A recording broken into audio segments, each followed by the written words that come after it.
Bonjour et bienvenue sur ma chaîne pour cette nouvelle séance de dégustation sauvage. On dit souvent que la charité bien ordonnée commence par soi-même, mais aujourd'hui je vais dire que ça se termine par soi-même, puisque après les dégustations sauvages de ma mère et de mon père, je vais finalement terminer par ma propre dégustation sauvage. Je cherchais depuis longtemps de la viande de chèvre avec de la peau par-dessus, et donc j'ai réservé quelques pièces que je vais utiliser pour ma dégustation sauvage. Il s'agira de frites d'igname et de la viande que je vais faire au barbecue. Donc là, j'ai récupéré quelques pièces que j'ai nettoyées correctement au citron et à l'eau claire.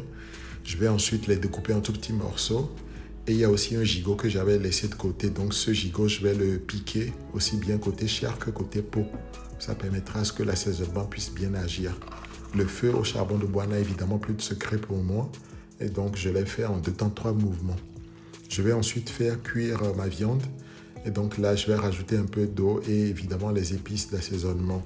Un peu de clou de girofle, d'ail, d'oignon. J'ai aussi rajouté de l'anis et du poivre. Donc j'ai mis tout cela sur la viande et je l'ai mis au feu.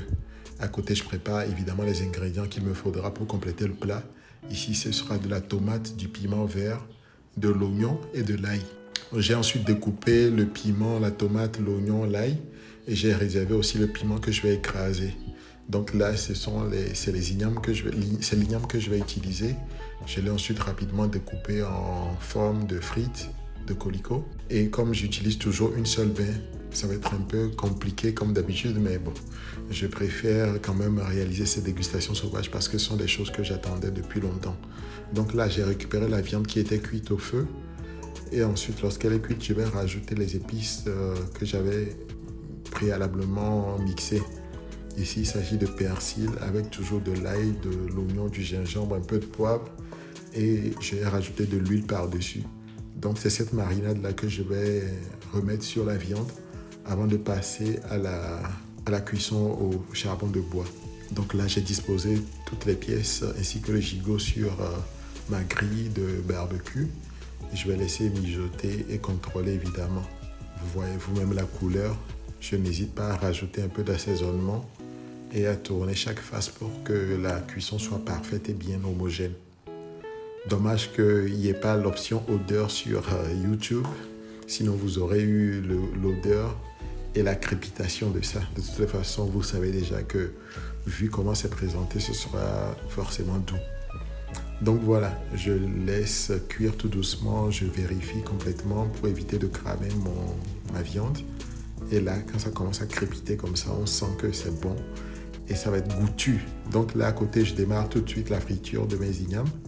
Je l'ai fait dans de l'huile de coco. Donc ça me permet d'avoir une touche spéciale avec mes frites.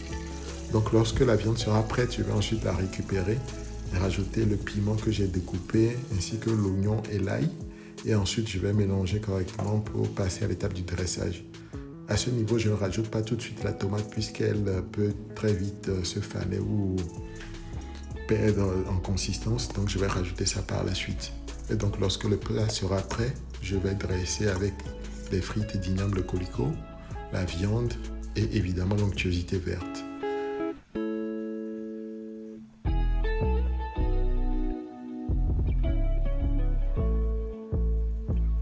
À cette étape, le plat est normalement prêt, mais vu que j'avais aussi mon gigot, j'ai décidé de faire 2 dressages.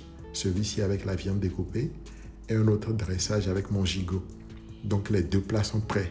J'aurai le choix de ma dégustation sauvage. Donc voilà, si vous avez des questions, n'hésitez pas à les mettre dans les commentaires et bonne dégustation sauvage à vous. Ciao!